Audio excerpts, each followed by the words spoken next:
नमस्कार। The follow up के रोजाना के इस लाइव में आप तमाम दर्शकों का स्वागत है। मेरा नाम संजय रंजन है और मेरे साथ इस लाइव डिस्कशन में द फॉलो अप के पॉलिटिकल एडिटर जितेंद्र कुमार और मेरे सहयोगी मनोज पांडे भी मौजूद हैं। एक सप्ताह पहले सदन के अंदर अवैध निकासी यानी कि भ्रष्टाचार के मामले को लेकर कांग्रेस विधायक दल के नेता प्रदीप यादव ने सदन के अंदर एक सवाल पूछा था। उसी सवाल को लेकर आज भी सदन के अंदर बहस हुई और जो तस्वीरें निकल कर के सामने आई, यही वजह है कि हमने कैप्शन में लिखा है कि सत्ता पक्ष के ही विधायक जो हैं वो दबाव दे रहे हैं और दबाव में सरकार तैयार भी हो रही है, जांच के आदेश भी दिए गए। एक जो चीज़ें जिसको लेकर के चर्चा भी हुई और वो कमी आज महसूस भी की गई कि खास करके एक सप्ताह पहले जब प्रदीप यादव भ्रष्टाचार के मामले को लेकर के सरकार पे दबाव बना रहे थे, तो उस मामले में सत्ता पक्ष के प्रमुख सहयोगी झारखंड मुक्ति मोर्चा के भी कुछ विधायकों, खास करके मथुरा महतो, हेमलाल मुर्मू जैसे सीनियर नेताओं का जो है प्रदीप यादव को साथ मिला और उनको कांग्रेस के लोग, खास करके रामेश्वर उरांव तो साथ दे ही रहे थे। आज जब फिर से इस सवाल को लेकर के सदन के अंदर बहस हो रही थी, तो मथुरा महतो, हेमलाल मुर्मू आज चुपचाप दिखाई दिए, लेकिन रामेश्वर उरांव आज फिर से बोले हैं। सत्ता पक्ष का क्या कुछ दबाव रहा, आखिरकार क्यों जो है सरकार दबाव में आकर के किस मामले में जांच को लेकर के तैयार हुई है, पूरा मामला क्या है और क्यों बहस के दौरान आपस में ही जो है थोड़ा भिड़ते हुए प्रदीप यादव दिखाई पड़े। सबसे पहला सवाल सर से ही है। सर, सबसे पहले तो आप ये बता दीजिए, स्पष्ट कर दीजिए कि ये जो सवाल आज जो फिर से सदन के अंदर आया, वो ध्यानाकर्षण के जरिए एक सप्ताह पहले भी आया था। वो सवाल क्या था, किस विभाग से संबंधित था और आखिरकार भ्रष्टाचार के मामले में विपक्ष से ज्यादा सत्ता पक्ष के ही एमएलए क्यों हावी दिखाई पड़ रहे हैं? ये सवाल ये था, कांग्रेस विधायक दल के नेता प्रदीप यादव ने अपने ध्यानाकर्षण के माध्यम से एक सवाल पूछा था। वो सवाल ये था कि स्वर्णरेखा परियोजना के रांची प्रमंडल में लगभग 22 करोड़ रुपए की अवैध निकासी हुई है जी। तो इस अवैध निकासी में एक रोकड़पाल को निलंबित अब तक किया गया है। तो प्रदीप यादव का कहना था कि इतनी बड़ी नहीं कर रही है, एफआईआर क्यों नहीं कर रही है, और उस दिन वो इस पर अड़ भी गए और यहाँ तक धमकी दी कि अगर सरकार एफआईआर नहीं करेगी तो हम धरना पर बैठ जाएंगे। फिर विभागीय मंत्री, प्रभारी मंत्री उस दिन योगेंद्र प्रसाद के बार आग्रह के बाद और स्पीकर के भी कहने के बाद ये कि इस पर को स्थगित किया जाता है और एक सप्ताह बाद सरकार जो अब तक कार्रवाई की है या करने वाली है उससे सदन को अवगत कराया जाएगा। इस पर उस दिन प्रदीप यादव भी सहमत हो गए और एक सप्ताह लगभग बीत चुका था, तो आज प्रदीप यादव ने फिर से इस सवाल को खड़ा किया। तो एक सप्ताह का समय लिया गया था। हाँ। कि जो असंतुष्ट रह गए थे प्रदीप यादव, आज उनको पूरा जवाब दिया जाएगा। तो क्या बाकी में आज संतुष्ट हो गए? क्योंकि उनको तो बीच में बोलना पड़ा, जिस तरीके से मंत्री के लहजे पे उन्होंने सवाल उठाया, जवाब दे रहे थे योगेंद्र महतो सरकार की ओर से। उन्होंने बकायदा जो बॉडी लैंग्वेज था उसमें प्रदीप यादव ने कहा कि आप जोर से बोल करके पर्दा नहीं गिरा सकते हैं। हाँ, मतलब प्रदीप यादव पूरी तरह संतुष्ट नहीं हुए, लेकिन लगभग संतुष्ट हुए, तभी तो आज उन्होंने फिर आगे कोई आंदोलन या कोई सरकार को चेतावनी नहीं दी। अब सरकार की ओर से, मतलब जो योगेंद्र प्रसाद प्रभारी मंत्री हैं, उन्होंने स्पष्ट किया कि इस मामले में हम एसीबी जांच का कार्रवाई शुरू हो गई है। हम जो दोषी चिन्हित किए गए हैं उनके विरुद्ध उनसे हम स्पष्टीकरण की मांग किए हैं। उसके बाद उनके विरुद्ध मुकदमा चलाने के लिए सरकार से अभियोजन की स्वीकृति की मांग की गई है। तो इस तरह से उन्होंने बताया कि इस पूरे प्रकरण में सरकार ने अब ये कदम आगे उठाया है और जांच जो का निष्कर्ष आएगा उसके बाद हम जो दोषी पाए जाएंगे उनके विरुद्ध कड़ी से कड़ी कार्रवाई करेंगे। इस पर प्रदीप यादव बहुत सहमत नहीं हुए। उनका कहना था कि अब सरकार को हम हाथ पकड़कर कार्रवाई तो नहीं करा सकते, लेकिन सरकार को इस भ्रष्टाचार के इस बड़े मुद्दे पर कार्रवाई करनी चाहिए ताकि बेहतर मैसेज जाए। उस और वो मतलब इससे लगभग संतुष्ट हो गए कि चलो कार्रवाई हो रही है, निष्कर्ष आएगा, जांच रिपोर्ट आएगी, उसके बाद सरकार कार्रवाई करेगी। और अगर कार्रवाई नहीं होगी तो फिर हम आगे अब प्रदीप यादव फिर सवाल खड़ा करेंगे। एक चीज जो काफी मतलब मुझे लगता है कि इस पे बातचीत करने की जरूरत भी है। भाई आप ही एसीबी जांच को लेकर के आपने बकायदा ये किया था अनुशंसा, लेकिन एसीबी के जांच पर जो है आम लोग, पत्रकार या फिर जो दूसरे लोग हैं वो कैसे सोचते हैं वो तो एक दूसरा सवाल है। लेकिन सदन के अंदर आज भी जिस तरीके से रामेश्वर उरांव ने खड़ा होकर के एसीबी और सीआईडी की जांच पर सवाल उठाया, और जब वो यह कहते हैं कि भाई मंशा सबसे ज्यादा जरूरी है, तो क्या सरकार की मंशा पर सवाल सीधे तौर पे उठा रहे हैं ये लोग कि सरकार की मंशा ही नहीं है? नहीं, रामेश्वर उरांव उस दिन भी और आज भी उनके बोलने का जो लहजा और जो संकेत है वो यही है कि एसीबी जांच काफी नहीं है। आज भी वो फिर दोहराए ये एसीबी के मतलब हम सीआईडी के चीफ रह चुके हैं और हमने बहुत सारा काम किया है और हम इसको जानते हैं। जो एसीबी का काम होता है वही जो किसी को फंसाओ, किसी को धंसाओ और किसी को दूध का दूध और पानी का पानी करो। तो हम उस पद पर रहते हुए दूध का दूध और पानी का पानी किए हैं। इसलिए एसीबी जांच अगर हो रही है तो उसमें दूध का दूध पानी का पानी होना चाहिए, न कि किसी को धंसा। और तो फिर तो सर सवाल वही है ना कि इसका मतलब है कि रामेश्वर उरांव यह मान रहे हैं कि वो जब एसीबी चीफ थे तब तो वो दूध का दूध पानी का पानी करते थे, मौजूदा समय में जो है या फिर जो सरकार की जो व्यवस्था है वो नहीं चाहते हैं करना। हाँ, मतलब रामेश्वर उरांव सीधा सीधा सरकार को यही संदेश दे रहे हैं जो आप उसको फंसाओ धसाओ वाले मामले की ओर मत जाइए। इसमें स्पष्ट रूप से निष्पक्ष जांच हो, पारदर्शी तरीके से जांच हो और इसमें कार्रवाई हो। अब तो कार्रवाई जब होगी तब ये मतलब उसके बाद ये दिखेगा कि ये फंसाया गया कि धंसाया गया कि दूध का दूध और पानी का पानी हुआ।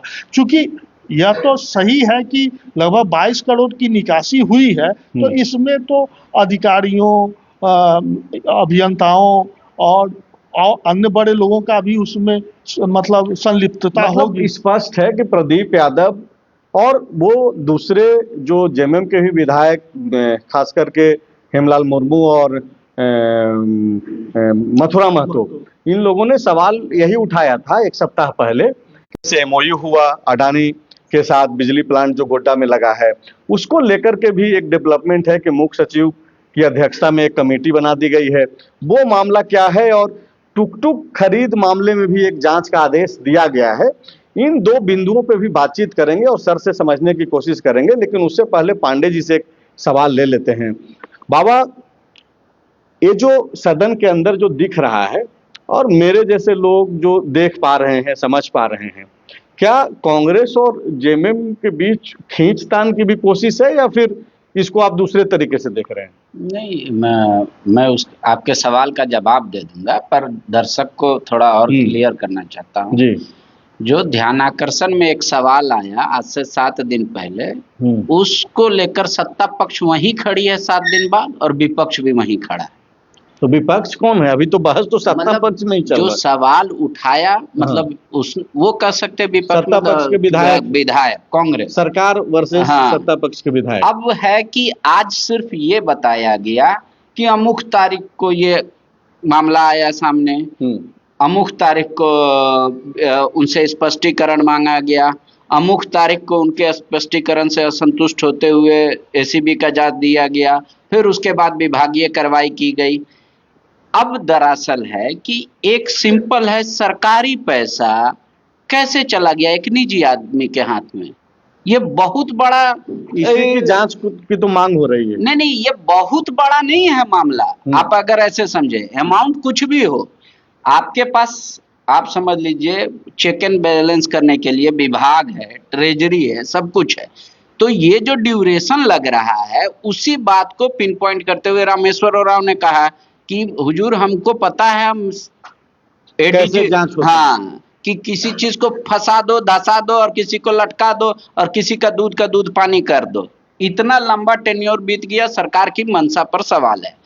प्रदीप यादव ने आज ये कहा कि 27 पन्नों का जो स्पष्टीकरण भेजा गया है उसको भी सरकार ने ध्यान से पढ़ने का काम नहीं किया, विभाग ने। उसमें भी कई जगह कहे गए हैं और किसके ऊपर गंभीर इल्जाम लगे हैं, तो वो भी नहीं किया गया। अब रहा जेएमएम और कांग्रेस के बाद, ये सत्य है कि पिछली सरकार का जो काम था उस काम का मैक्सिमम क्रेडिट जेएमएम को मिला। उन्होंने जेएमएम एक बार बोलती थी 1932 का खतियान, तो ये 2 बार बोलते थे, ताकि ये अपनी पकड़ को मजबूत करना चाहते थे। तो आप ये बोल रहे हैं कि हाँ से हाँ में हाँ मिलाने वाली जो राजनीति कांग्रेस ने हेमंत पार्ट 1 में की, वो हेमंत पार्ट 2 में नहीं करेगी कांग्रेस, और वो सदन के अंदर जो चीजें दिख रही है वो उसका मतलब एक क्या बोला जाए उसका, एक छोटा सा उदाहरण के तौर पे। हाँ, टेलर आप देख सकते हैं, चाहे वो राजेश कश्यप हो, प्रदीप यादव। आज प्रदीप यादव संतुष्ट नहीं हुए, क्योंकि अब सरकार को वो खींच नहीं चाह रहे थे, वो कोई मुद्दा नहीं विपक्ष को देना चाह रहे थे, इसलिए आखिर में क्या कहा कि अच्छा ठीक है पर कार्रवाई दिखनी चाहिए। तो ये जो ठीक है का कई बार मौन जो है सहमति भी होती है, मौन असहमति भी होती है, चूंकि वो सत्ता पक्ष से है।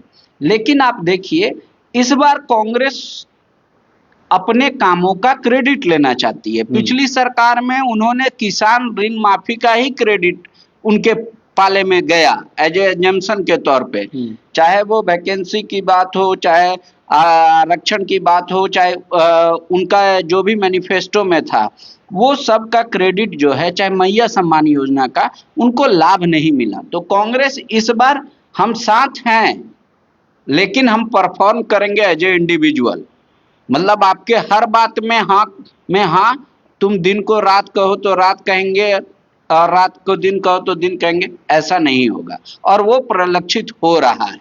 वो इसलिए परिलक्षित हो रहा है कि सदन के बाहर भी आप देखेंगे तो कई मुद्दे पर कांग्रेस के नेता अपनी अलग राय ही नहीं रख रहे हैं, बल्कि वो बयान भी दे रहे हैं।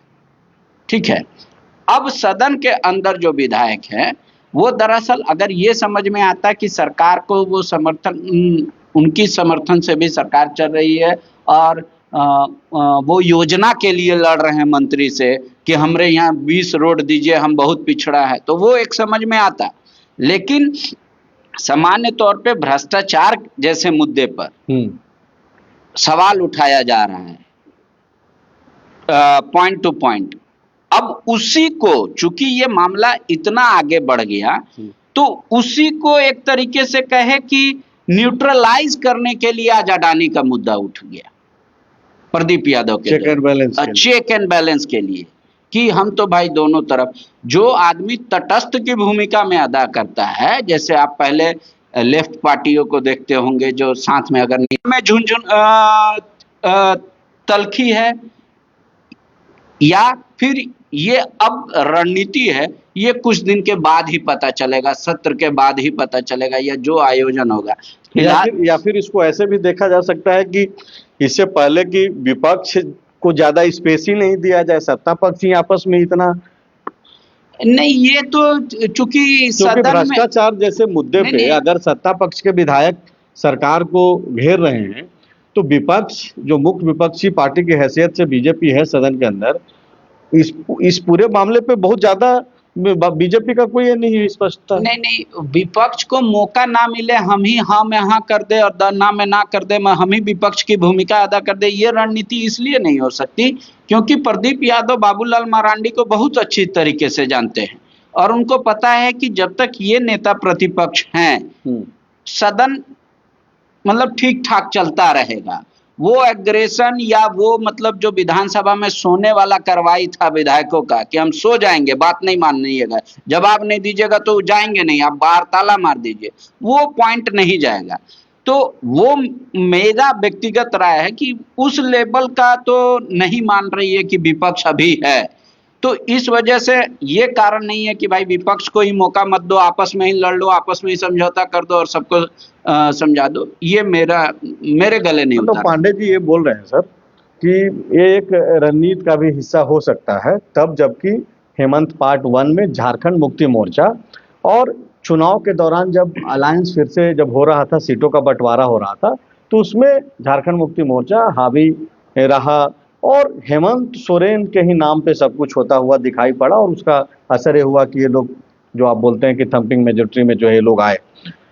क्या ये भी एक वजह है कि कांग्रेस अपना एक लाइन खींच रही है कि भाई ठीक है हम आपके साथ हैं लेकिन एकदम पिछलग्गू की तरह नहीं रहेंगे? हाँ, मतलब ये पांडे जी सही बोल रहे हैं। और उसके साथ साथ में इसमें यह जोड़ सकते हैं कि पद पर जब कोई व्यक्ति बैठता है जी। तो उसके स्वभाव, नेचर और वर्किंग से भी वह पद प्रभावित होता है। अब जैसे प्रदीप यादव, तो प्रदीप यादव भ्रष्टाचार के मुद्दों को बहुत ढंग से समझते हैं, उनको बोलने की शैली भी है। तो इस कारण भी कोई विषय जो है सो सदन में प्रमुखता से वो उठा पा रहे हैं। अब इसमें मेरा ये कहना है कि जो विपक्ष, तो विपक्ष इसमें जानबूझ के नहीं कूद रही है। विपक्ष की रणनीति है इसमें ये है कि अगर ये कूद जाए, भाजपा कूद जाएगी तो फिर सत्ता पक्ष एकजुट हो जाएगा। इसलिए तुम लोग आपस में पहले तय कर लो कि भ्रष्टाचार पर काम करना है कि नहीं करना है। हम क्यों बीच में कूदे? जब आपस में ये लोग आपस में ही लड़े भिड़े, जांच हो, कार्रवाई हो, दोषी दंडित हो, तो कोई ना कोई तो कांग्रेस का होगा या जेएमएम का होगा। क्योंकि ये घोटाला जो है तो इसी सरकार के रिजिम में हुआ है, तो ये भी तो बीजेपी की रणनीति हो सकती है। और ये ऐड ऑन करना चाहते हैं, चूंकि आलमगीर आलम का जगह लिया है प्रदीप यादव ने, तो थोड़ा तो डिफरेंस दिखेगा ही। तो ये चलिए, अब एक जो दूसरी जो बड़ी खबर निकल करके आई, ये तो हम लोग बातचीत कर रहे थे और पांडे जी ने हालांकि उसका जिक्र भी कर दिया कि ऐसा नहीं दिखाई पड़े कि प्रदीप यादव जो है एक लाइन कांग्रेस का जो है खींच रहे हैं। यही वजह है कि आज अडानी का जो पावर प्लांट का जो मसला है, जो तत्कालीन रघुवर दास की सरकार के दौरान जो एमओयू हुआ, उस पर उन्होंने बाकायदा सवाल उठाए और जांच की मांग की। ये जो मुख्य सचिव की अध्यक्षता में जो कमेटी बनाने का जो फैसला हुआ है, निर्देश हुआ है, वो कैसे वर्क करेगा और उसका क्या भूमिका होगा, उसके जांच में क्या होना है, किस किस स्तर की जांच होगी? हम उसको इस रूप में समझिए कि जो गोड्डा में अडानी का जो पावर प्लांट स्थापित हुआ, उसके लिए एमओयू हुआ, जमीन अधिग्रहित हुई, उसके साथ कई तरह के एमओयू में शर्त थे, जो 25% बिजली अडानी जो है सो सस्ती दर पर झारखंड सरकार को देगी। और पहले तो था कि उसी पावर प्लांट से देगी, बाद में हुआ कि आप खरीद के भी दे सकते हैं। खरीद के दे सकते हैं। तो अब प्रदीप यादव का शुरू से मतलब आरोप रहा है कि अडानी को सस्ते दर पर जमीन दे दी गई, जमीन देने में एसपीटी एक्ट का उल्लंघन भी किया गया, वो बिजली भी हमको सस्ते दर पर नहीं दे रहा है, और बिजली के मामले में भी जो समझौता हुआ उसमें उसको लाभ पहुंचाने की शर्तें जोड़ दी गई, और वहाँ जो पावर प्लांट है उससे जो पर्यावरणीय क्षति हो रही है उसको लेकर जो कंपनी को उसके अनुरूप काम हुआ या नहीं हुआ, हो रहा है, या फिर जो अडानी को मतलब स्टेट गवर्नमेंट को देना है, या उसको जो शर्तों में ढील दी गई उसको किस तरह से मैनिपुलेट किया गया, ये पूरे प्रकरण की एक समीक्षा हो। मतलब ये जो 25% जो बिजली देना था झारखंड को गोड्डा अडानी पावर प्लांट से ही, और बाद में जो रिलीफ दिया गया, ये किन परिस्थितियों में दिया गया, इन सब बिंदुओं पे भी बातचीत होगी, उसमें समीक्षा होगी। हाँ, समीक्षा होगी। अब जैसे यहाँ से बिजली मिलती इस प्लांट से, तो झारखंड को सस्ती दर पर बिजली मिलती। अब जो हमारे नॉलेज में है, जो हम जानते हैं कि उसको यह छूट दी गई जो वो अपने किसी दूसरे संयंत्र से भी बिजली दे सकती है। तो दूसरे संयंत्र से बिजली देने पर वो झारखंड सरकार को महंगी पड़ रही है, तो झारखंड सरकार भी अब उस महंगी बिजली को रेट निर्धारित नहीं है, रेट नहीं, उसमें कुछ ऐसा क्लॉज लगाया गया है जो जिस क्लॉज के कारण बाहर से जब दूसरे प्लांट से बिजली मिलेगी झारखंड सरकार को तो वो महंगी हो जाएगी।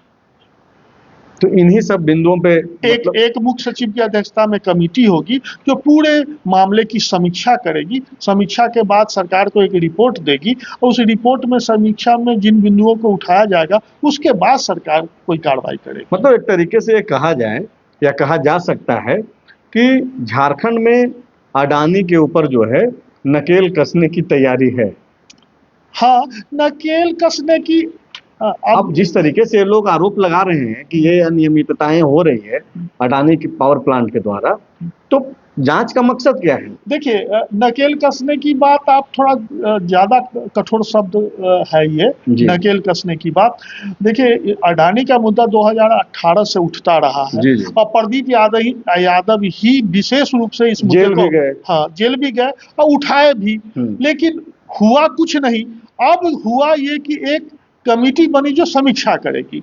अब इसमें देखना ये होगा कि ये कमेटी 2 महीना में अपनी रिपोर्ट दे देती है, तीसरे महीने में सरकार कोई आगे स्टेप ले लेती है, तब तो नकेल शब्द यहाँ पर सटीक बैठेगा। लेकिन अगर ये समीक्षा ही अगले 2-3 साल तक होती रहे और सर फिर से राजनीति में सक्रिय हो गए हैं पांडे जी, और अब जो चर्चा है कि हो सकता है कि प्रदेश अध्यक्ष हो जाएं या फिर दूसरी जिम्मेदारी मिले, तो अगर वो जांच के दौरान, समीक्षा के दौरान अगर कुछ चीजें पॉइंट आउट होती है, तो सवाल तो सीधे रघुवर दास के ऊपर उठेगा, पॉलिटिकली तो उठेगा ही।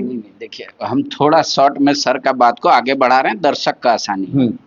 एक तय हुआ, इंटरनेशनल ट्रीटी हुआ कि बांग्लादेश को बिजली मिलना है भारत से, उसके लिए कहाँ प्लांट लगेगा? गोड्डा में। तो अब क्या हुआ कि जमीन अधिग्रहित हुआ। जमीन अधिग्रहण में आप जानते हैं कि सरकार का नियम है कि बाजार रेट का 4 गुना देना होता है। चूंकि एसपीटी एक्ट के तहत जमीन वहां बिकती ही नहीं, तो मार्केट वैल्यू है नहीं, तो वहां पे औने पौने रेट लगाए गए। उसको लेकर प्रदीप यादव ने धरना प्रदर्शन किया और 174 या 175 लोगों का एफिडेविट ले जाके डीसी ऑफिस में जमा किया कि हम लोग जमीन नहीं देना चाहते हैं, क्योंकि यहाँ से राख उड़ेगा, यहाँ से धुआं उड़ेगा, हम लोग खाएं बिजली दूसरी। तो उस समय क्या हुआ कि एक डीसी ने रेट थोड़ा अधिक लगाया, फिर उनका ट्रांसफर हुआ, फिर दूसरे डीसी आए, रेट कम हो गया। ये सब चीज है बाबा, इस पे बातचीत हो चुकी है ज्यादातर। इसमें क्या है कि जिस जमीन का सेलेबल नहीं होता, वहां जिन रिपोर्ट से निकलता है वैल्यू। जिन रिपोर्ट कैसे होता है वो थोड़ा समझे। जो फसल वहां पर उगता है, अच्छा, उसका जो वैल्यू होता है उसको उसके आधार पे जमीन का वैल्यू लगाया जाता है, और इसको नहीं ध्यान में रखा गया, ऐसा कांग्रेस का आरोप, प्रदीप यादव का आरोप है। अब जो है कि अब तो फैक्ट्री लग गई, अब क्या है शर्त क्या है? झारखंड सरकार ने एक श्रम नियम में संशोधन किया है कि यहाँ राज्य में जो भी उद्योग चल रहा है उसमें हमारा जो है 70% झारखंडी, 75, हाँ, झारखंडी रहे। चूंकि झारखंडी की परिभाषा अब तक नहीं हुई है, तो जो रघुवर दास ने जो झारखंडी की परिभाषा 1985 हाँ वो चल रहा है, उसमें कई नियम है, सिर्फ 1985 नहीं, 10वां पास किया, जमीन हो, घर हो, तो ये अभी वहां पे चेक होगा। दूसरी बात की अब जो शर्त लगा था कि फैक्ट्री के आसपास जो धुआं उड़ रहा है उसको पोल्यूशन कंट्रोल करने के लिए, या फिर वहां के लोग जो प्रभावित हुए हैं उनको क्या लाभ मिला। नहीं, ये ठीक है पांडे जी, ये बातचीत आ गई। मैं रिपोर्ट दे कि उस दौरान ये गलतियां हुई, तो अभी अब उसका पॉलिटिकल एस्पेक्ट क्या होगा? तब जबकि रघुवर दास यहाँ फिर से सक्रिय हो रहे हैं, उस वक्त रघुवर दास मुख्यमंत्री थे, तो ये तो फिर एक हथियार बनेगा पॉलिटिकली। निश्चित तौर पर, जैसे हाथी उड़ना बार बार चर्चा का विषय रहता है, फिर अडानी का मुद्दा आएगा। आप देखिए पॉलिटिक्स में क्या है, जैसे ही ये जांच या तो फाइनल होगा, नहीं होगा, अगर कुछ एक बिंदु बीच बीच के पॉइंट में आते रहेंगे बाहर, कुछ आप जैसे हमारे जैसे पत्रकारों को बुला के बोला जाएगा कि रिपोर्ट तो ठीक नहीं है, मतलब अभी कंप्लीट नहीं है, पर ये वाला फाइंडिंग आया, तो सूत्रों के और मुखबिरों के हवाले से खबर आएगी। अब उसको सत्ता पक्ष अपने अनुसार से यूज करेगा कि भैया जो झारखंड का इतना बड़ा प्लांट लगा और उसमें ये शर्त को जानबूझकर लाभ पहुंचाने के लिए उद्योग को आपने लाभ नहीं दिया। जैसे वहां पे क्या था, स्पेशल इंडस्ट्रियल कॉरिडोर बनाया गया, उसमें क्या होता है कि टैक्सेस बेनिफिट मिलता है। तो वहां अभी क्या कहना है प्रदीप यादव का कि इंडस्ट्रियल एरिया के लिए स्पेशल कॉरिडोर बन सकता है, किसी एक फैक्ट्री के लिए नहीं। तो ये सब जो अब मुद्दा है, ये थोड़ा मतलब आने वाले दिनों में एक तरीके से अगर आप लबुलवाब यही है इस जांच कमेटी का, अगर जो फाइंडिंग आता है तो पॉलिटिकली भी इस पे जो है बातचीत होगी और उसका असर जो है झारखंड की राजनीति पे भी पड़ने वाला है। आखिर में सर एक जो सवाल जिसको लेकर के जांच का जो आदेश दिया गया है, जो टुक टुक खरीद का जो मसला है, ये क्या है वो पहले बता दीजिए। इसमें कैसे घोटाला हुआ और किन परिस्थितियों में जांच का आदेश दिया गया? देखिए, टुक टुक का जो मामला है, मतलब ई रिक्शा को टुक टुक जी हम हाँ, बोल रहे हैं। ई रिक्शा उसको आम भाषा में लोग टुक टुक बोलते हैं, तो इसको भी मतलब ध्यान रखने की जरूरत है।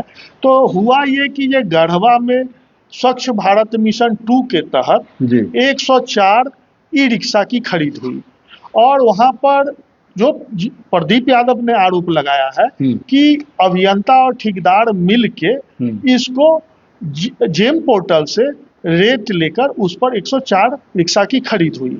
और उन्होंने कहा कि जो रिक्शा बाजार में एक और इस मामले में विभागीय एक जांच कमेटी बन गई है, और ये जांच कमेटी की जो रिपोर्ट आएगी उसके आधार पर आगे सरकार मतलब विभाग खुद जांच करेगी। हाँ, अभी इस पूरे मसले को लेकर। हाँ, फिलहाल एक चीज पांडे जी, अगर थोड़ा और डीपली थोड़ा सोचा जाए या फिर समझा जाए, तो ऐसा लग रहा है कि जैसे प्रदीप यादव और पूर्व मंत्री जो उस समय थे मिथिलेश ठाकुर, इन दोनों में आपसी रिश्ते बहुत ज्यादा ठीक ठाक नहीं है। क्योंकि देखिए, सवाल ठीक है, लेकिन हम लोग सवाल पूछे जाने के पीछे का मंशा पे भी बातचीत करते हैं कि भाई और यही वक्त वो क्यों चुना गया है।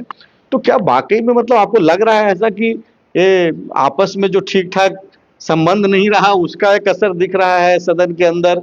आप देखिए कि वो वाला भी जो ध्यानाकर्षण के जरिए भी जो सवाल जिसको लेकर के हम लोग पहले चर्चा कर चुके हैं, वो भी मिथिलेश ठाकुर के विभाग के अंतर्गत था, ये भी उन्हीं के विभाग के अंतर्गत है। नहीं, आप देखिए, दरअसल होता क्या है कि जब बैट्समैन अच्छा होता है ना, तो वो दिखाता है कि हम मतलब T20 का भी मैच खेल सकते हैं और टेस्ट मैच भी हमसे अच्छा कोई नहीं खेल सकता। और प्रदीप यादव वो वही चीज दिखा रहे हैं कि I am very good batsman. आप मेरा यूज अभी तक विपक्ष के तौर पे देखे हैं, सत्ता पक्ष को देखे हैं, अब एज ए लीडर कांग्रेस। वो तो ठीक है, लेकिन अंपायर की भूमिका में आप क्या देख रहे हैं? वो कौन सा तकनीक अपना रहे हैं? वो तकनीक अपना रहे हैं कि हर बारीक से बारीक चीज पर मेरी नजर है, और जहां तेरी नजर है वहां मुझे खबर है। चलिए, मतलब हो गया, उसका इम्पोर्टेंस आप समझना है व्यक्तिगत तौर पे। और वो कांग्रेस के लिए भी एक ट्रैक नया खड़ा कर रहे हैं कि हम लोग रेल की पटरी की तरह चले, साथ तो हम लोग रहेंगे, लेकिन पैरेलल चेक एंड बैलेंस का भी काम हम लोग करेंगे सरकार में। नहीं, वो जो आप पांडे जी से सवाल कर रहे थे, उसमें जो आपकी आशंका है वो दिखती है। हाँ, मतलब है, हाँ, आशंका दिखती है।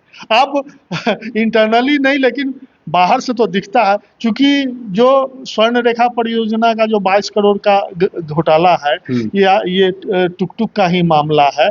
तो ये तो सही में जो आप बोले मिथिलेश ठाकुर से जुड़ा हुआ मामला है, और उस पर इसीलिए मेरे मन में सवाल आया कि क्या कार्रवाई की मांग को लेकर नहीं अड़ते हैं। सवाल जवाब तक तो चलते रहा है, चलता है, लेकिन ये जो रिजिडनेस है, उस पे मतलब बातचीत हो रही है। तो कुल में उसका एक उदाहरण और है ना, जो टुक टुक मामले में जब योगेंद्र प्रसाद जवाब दे रहे थे, तो उसी बीच में सुदीप कुमार सोनू खड़ा हो गए और उन्होंने कहा जो मंत्री जी इतनी हठ धर्मिता, विधायक जी प्रदीप जी इतनी हठ धर्मिता अच्छी नहीं है। इस पर प्रदीप यादव फिर रिएक्ट कर गए, जो नहीं, मैं हठ धर्मिता नहीं कर रहा हूँ, सरकार हठ धर्मिता कर रही है। तो वहां भी आप देखिए तो कहीं ना कहीं टसल दिख रहा है, मतलब आपस में कुछ पक रहा है और दिख तो रहा है टकराव जैसा, लेकिन मुझे नहीं लगता है कि बहुत ज्यादा टकराव होने की स्थिति में, या फिर उस स्थिति में झारखंड में खास करके कांग्रेस है। प्रदीप यादव की अपनी एक शैली है, और बाकी तो चीजें आ ही गई हैं कि रिश्ते अच्छे हैं कि खराब हैं, वो भी एक वजह हो सकती है। लेकिन सवाल में दम है, रिश्ते खराब हो अच्छे हो उससे कोई फर्क नहीं पड़ता है। अगर भ्रष्टाचार का सवाल है तो वो सवाल में तो दम है ही, और यही वजह है कि उस पर चर्चा हम लोग भी कर रहे हैं, और सदन के अंदर पहले भी हुई और आज भी